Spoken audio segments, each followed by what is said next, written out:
If you guys don't know your destination, you won't be able to make the right decisions going into the next year. You gotta solve problems. Everything's a problem, right? And you gotta be a salesman. Sales skills are life skills. Wise men always said, if you hang around 9 directors, you'll become the 10th.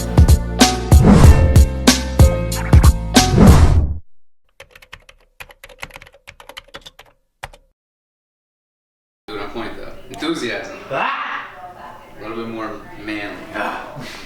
Enthusiasm. Feel it? Feels good, doesn't it? Juice? Juice. Juice? Juice. Alright guys, so the first tip that I want to give you, I think it's one of the most important. I remind myself of this every morning, but it's to never forget why you started, right? So whether it's money, whether it's personal development, whether it was for a new work environment, for me, it's about being a better version to my son every day, and it's about making a lot of freaking money, right? So as long as every day when you go out there, you never lose sight of why you started, you'll be able to always finish the race, right? So something that my mentor always taught me, he says, when the why becomes so powerful, the how becomes irrelevant. So every day when I wake up, first thing that I do, it's on my screensaver, it's a picture of my son and my brother. So I remind myself of why I'm, sacrificing, committing to becoming a better version of myself, but I also ask myself, what would my brother be telling me today? And he says, get up, go take over the world, be a boss, and help people out. And as long as I can remember that, when I'm getting rejected or when the day's, giving me adversity, I don't tend to listen to the negative side of the brain, but I stay hopeful. And I still feel that energy and that passion, because that's going to be the fuel to the fire that's going to get us to our destination. Juice? Juice. Second thing that's important is to really understand this concept, especially as you guys start to grow in the industry and you start to put your time in, you'll start to feel a burnout. You ever felt that as a parent or in school or in a past job? It's kind of like you go through this honeymoon phase and you're super excited, and then what? Starts going down. Starts to go down, and you start to feel in a slump. But I need you guys to remember this, super important, okay? Burnout does not exist. That's bullet point number 2, is you have to take that out of your mind, because burnout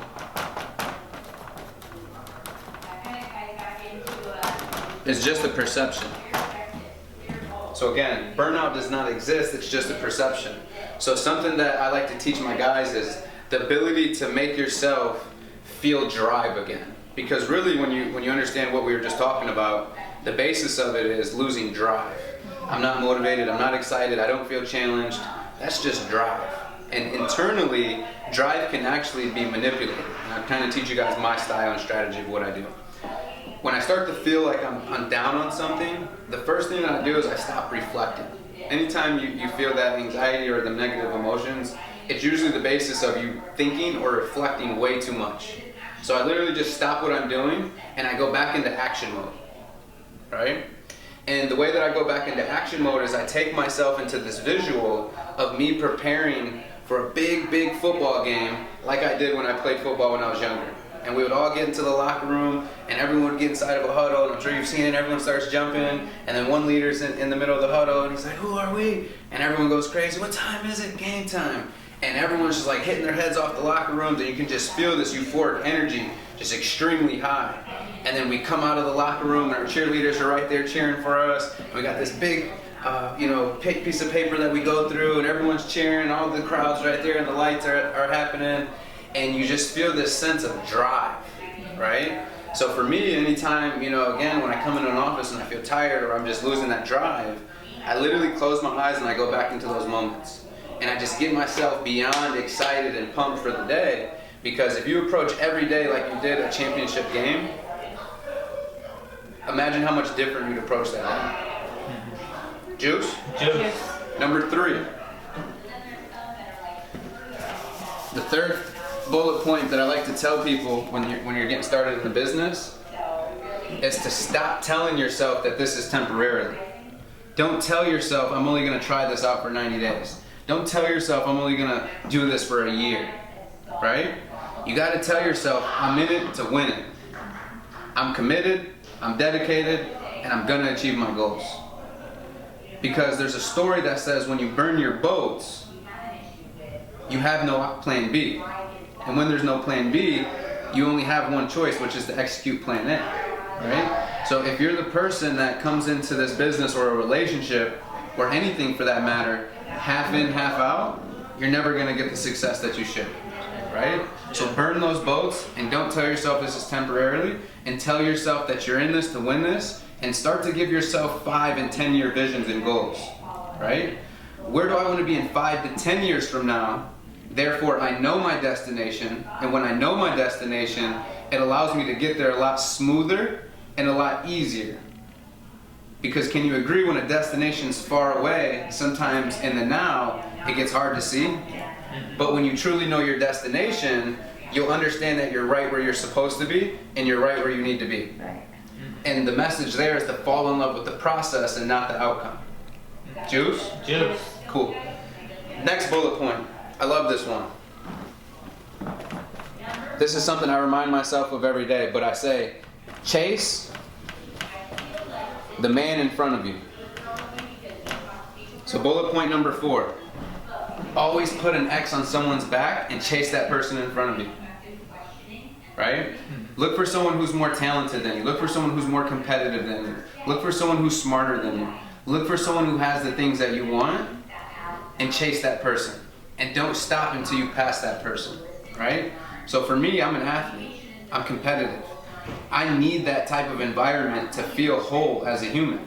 Well past college, well past high school, you still need to have that competitive edge feel so you can feel good about life. And for me, I use that through this business.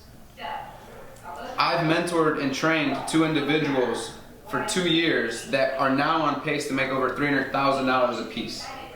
So for me, that feeling of being able to mentor and develop and teach someone how to make money in this industry not only pays off by being able to see that reward through them, but also now I have people that I can compete with.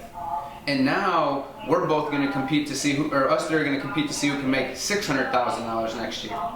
And having that competition is always going to set the bar higher and hold yourself to a better standard. A mentor once told me, he says, to never set your maximums as your minimums.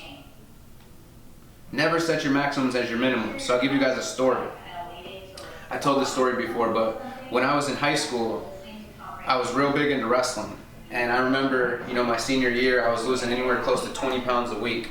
I was losing weight from 155 down to 132. I had a phenomenal group of coaches. I had a phenomenal support system.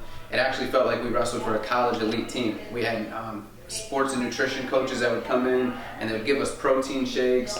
We had our own practice gear. They would do laundry for us. And everything was aligning perfect for me to accomplish this goal and this dream that I had, which was to be a state champion. I remember writing it down on pieces of paper. I remember writing the date down. I would dream about it. And I practiced for 16 years of my life to accomplish this dream. And long story short, it comes down to a semifinal match where I ended up losing, and I took 5th in the state of Ohio. So I fell short of that goal. But when I reflect back on that goal, the reason I took 5th is because I set my maximum as my minimum. If I would have chose and set the goal to be a 4-time state champion or an Olympian collegiate champion, I guarantee you I would have won that state title. But there's always a W inside of the L. And my life W was, I'm never going to let that type of situation affect my life, and I'm never going to set my maximum as my minimum. And now I'm 25 years old, and I'm going to be accomplishing a national director position, the first person ever in our organization, which is a 6-figure multiple earning position. You got to find the W and the L, and you got to keep moving, and you got to always set that bar high so you don't fall short. Juice? Juice.